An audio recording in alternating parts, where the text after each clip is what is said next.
ओम नमो भगवते वासुदेवाय। सभी भक्तों को सादर प्रणाम। पापाकुंसा एकादशी व्रत पारण का समय 26 अक्टूबर 2023 दिन गुरुवार को सुबह 6:28 से सुबह 8:43 तक रहेगा। इसी शुभ समय में आप पारण कर सकते हैं। अब हम जानेंगे एकादशी व्रत खोलने की विधि। एकादशी व्रत का नियम दशमी से द्वादशी तक चलता है। द्वादशी को पारण करते समय चावल जरूर खाना चाहिए। तामसिक चीजों का पारण में भूल कर भी प्रयोग ना करें। एकादशी का व्रत भगवान विष्णु के निमित्त रखा जाता है। हर मास में एकादशी आती है और मास के अनुसार एकादशी व्रत का महात्म्य भी बढ़ जाता है। एकादशी व्रत करने के लिए दशमी के दिन से व्रत के नियम लग जाते हैं जो द्वादशी तक चलते हैं। दशमी से लेकर द्वादशी तक व्रत के नियमों का पालन मनुष्य नहीं करते तो इससे उन्हें व्रत का पूरा पूर्ण लाभ नहीं मिलता। ऐसे में हर किसी को यह पूर्ण लाभ नहीं मिलता। सभी को यह जानना चाहिए कि व्रत के अगले दिन पारण करते हुए क्या गलतियां ना करें। एकादशी पर नियम और संयम के साथ व्रत रखकर भगवान विष्णु की उपासना करने के बाद अगले दिन द्वादशी तिथि पर पारण में खास चीजों का ही सेवन करने का विधान। इस व्रत के पारण में कुछ विशेष चीजों का प्रयोग करने से आपको व्रत का संपूर्ण फल प्राप्त होता है और देवतागण भी प्रसन्न होते हैं।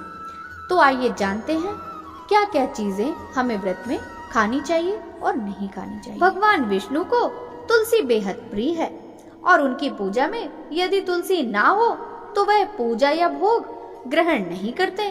इसलिए भगवान विष्णु के किसी भी व्रत में तुलसी का प्रयोग अवश्य करें।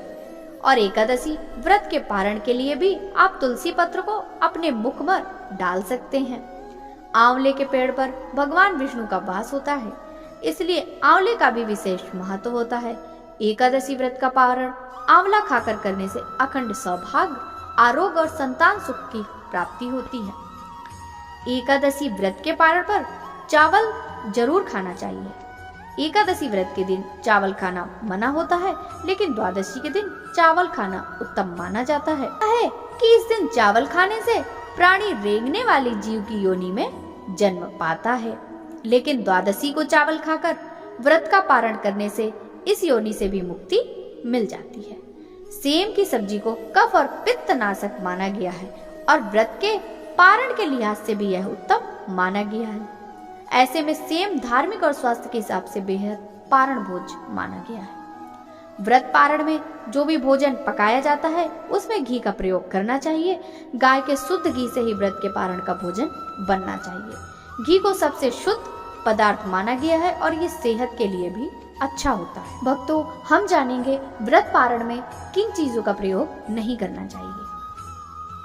मूली, बैगन, साग, मसूर दाल, लहसुन, प्याज आदि का पारण में प्रयोग निषिद्ध है। बैगन पित्त दोष को बढ़ाता है और उत्तेजना वर्धक होता है, तो वहीं मसूर की दाल को अशुद्ध माना गया है। मूली की तासीर ठंडी होती है, इसलिए यह व्रत के ठीक बाद सेहत के लिए सही नहीं होती। लहसुन प्याज तामसिक भोजन होता है, इसलिए इसका प्रयोग भी वर्जित है। माना जाता है इसे खाने से उत्तेजना, क्रोध, हिंसा और अशांति की भावना मन में आती है। व्रत पारण में भगवान श्री हरि को प्रिय लगने वाली तुलसी, आंवला या सात्विक भोजन करके व्रत पारण करना चाहिए। भक्तों, हम जानेंगे एकादशी व्रत उद्यापन कब और कैसे करना चाहिए। सनातन धर्म में एकादशी के व्रत का काफी महत्व है।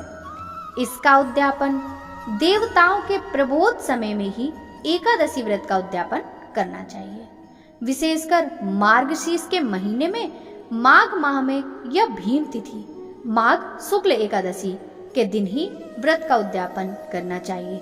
चातुर्मास में उद्यापन नहीं करना चाहिए। जब आपकी 24 एकादशियां पूर्ण हो जाती हैं, तब आप इसका उद्यापन कर सकते हैं।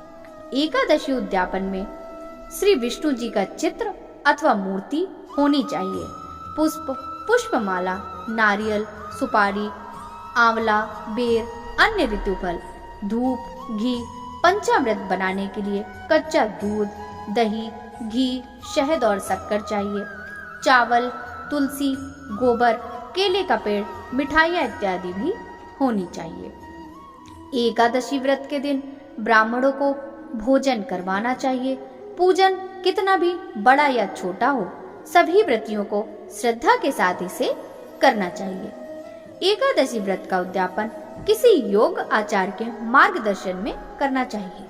उद्यापन में 12 माह की एकादशियों के निमित्त 12 ब्राह्मणों को पत्नी सहित निमंत्रित किया जाता है। उद्यापन पूजा में तांबे के कलश में चावल भरकर रखें। अष्टदल कमल बनाकर भगवान विष्णु और लक्ष्मी का षोडशोपचार पूजन किया जाता है। पूजन के बाद हवन होता है। सभी ब्राह्मणों को फलाहारी भोजन करवाकर वस्त्रदान आदि दिया जाता है। किसी भी व्रत की पूर्णता तभी मानी जाती है जब विधि विधान से उसका उद्यापन किया जाए।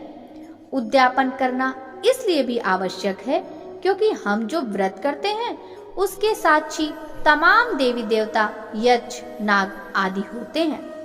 ऐसे में उद्यापन के दौरान की जाने वाली पूजा और हवन से उन सभी देवी देवताओं को उनका भाग प्राप्त होता है।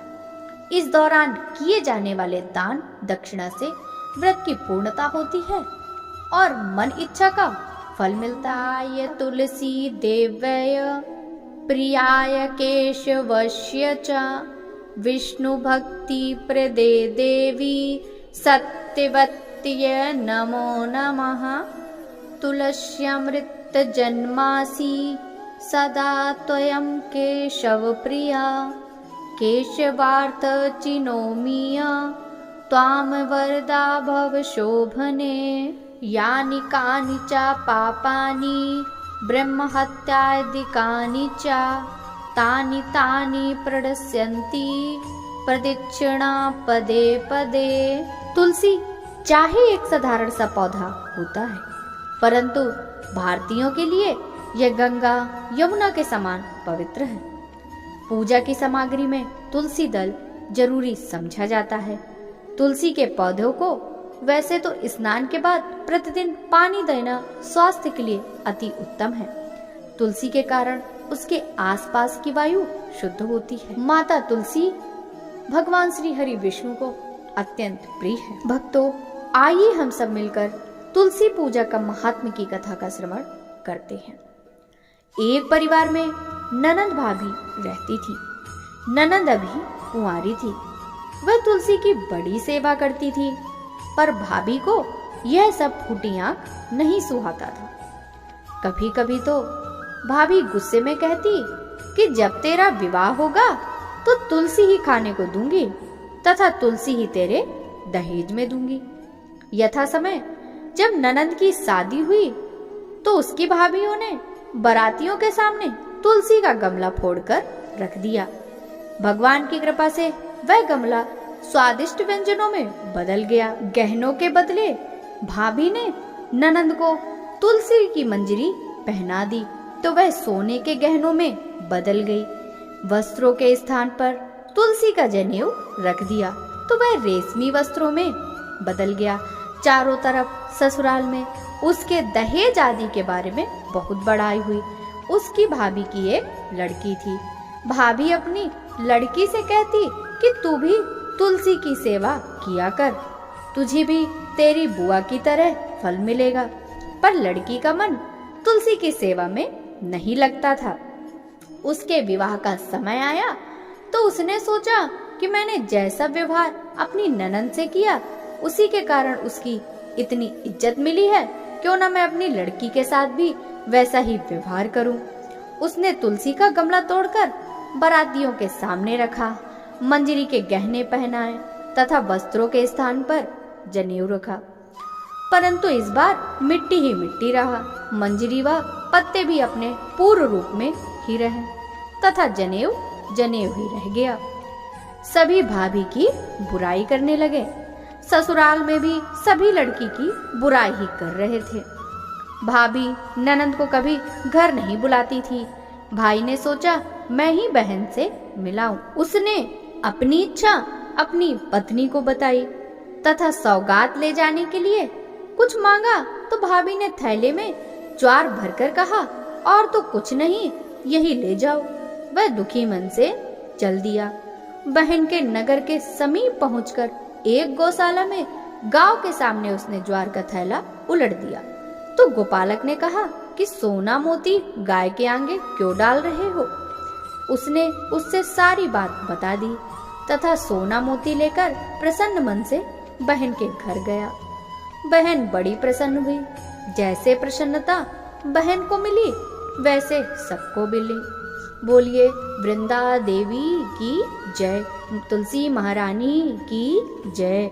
तुलसी महारानी नमो नमो, हरि की पटरानी नमो नमो। धन तुलसी पूरन है तप कीनो, सालिग्राम बनी पटरानी। तुलसी महारानी नमो नमो, हरि की पटरानी नमो नमो। जाके पत्र मंजर है कोमल, श्रीपति कमल चरण लपटानी। तुलसी महारानी नमो नमो, हरि की पटरानी नमो नमो। धूप दीप नैवेद्य आरती, पुष्पन की बरसा बरसानी। तुलसी महारानी नमो नमो, हरि की पटरानी नमो नमो। 56 भोग 36 व्यंजन, बिन तुलसी हरि एक न मानी। तुलसी महारानी नमो नमो, हरि की पटरानी नमो नमो। सब सुख मैया तेरो यस गावे, भक्ति दान दी जय महारानी। तुलसी महारानी नमो नमो, हरि की पटरानी नमो नमो। नमो नमो तुलसी महारानी, नमो नमो तुलसी महारानी। जय जय तुलसी माता, जय जय तुलसी माता। सब जग की सुखदाता वरदाता। जय जय तुलसी माता, जय जय तुलसी माता। सब योगों के ऊपर, सब रोगों के ऊपर, रुझ से रक्षा करके बहुत्राता। जय जय तुलसी माता, जय तुलसी माता। बटपुत्री है श्यामा, सुरबल्ली है ग्रामा। जय तुलसी माता, जय जय तुलसी माता। विष्णु प्रिय जो तुमको सेवे, सो नर तर जाता। जय तुलसी माता, जय तुलसी माता। हरि के शीस विराजत, त्रिभुवन से हो वंदित, पतित जनों की तारिणी विख्याता। जय तुलसी माता, जय जय तुलसी माता माता। लेकर जन्म विजन में आई दिव्य भवन में, मानव लोक तुम्ही से सुख संपत्ति पाता माता। जय जय तुलसी माता, जय तुलसी माता। हरि को तुम अति प्यारी, श्याम वरण तुम्हारी। प्रेम अजब है उनका, तुमको कैसे नाता। जय तुलसी माता, जय जय तुलसी माता। बोलिए तुलसी माता की जय, तुलसी महारानी की जय।